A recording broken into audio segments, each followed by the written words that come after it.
Okay, so today's video is about balance. It's about creating a balance, and I'm going to relay this back to an experience that I had when prepping for a show. Shows are obviously ridiculously tight when it comes to diets. We have a massive calorie restriction.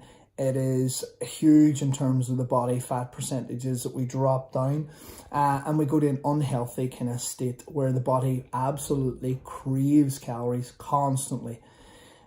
So I guess mine's just slightly skewed on this, but whenever I had this with cheat meals, I basically had a cheat meal and the cheat meal lasted about 2 days.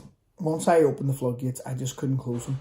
And I really tried everything to stop, but everything in my body was just telling me, eat, keep eating, and do not stop. I've had clients where I can give them, and this is where the flexible diet and thing kind of comes under contentious with me, anyway. And once they start eating bad foods, that they just cannot stop eating.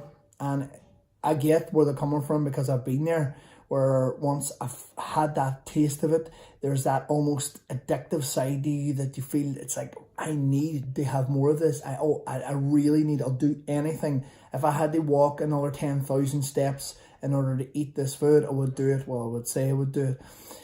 So I guess that's where the problem sometimes lies with people, even with drink and stuff. I would say to someone, I go out, have a social drink, have one or two, stop, go home and whatever, and then suddenly it's a fucking 3 o'clock in the morning and they're on their 20th vodka or whatever.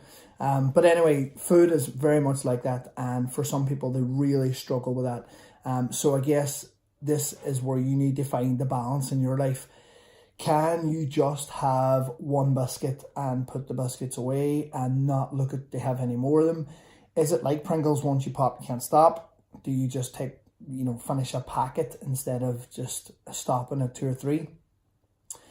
And I guess that's how you can work out the perfect diet plan around you, your lifestyle, your habits, and your tendencies towards snacking.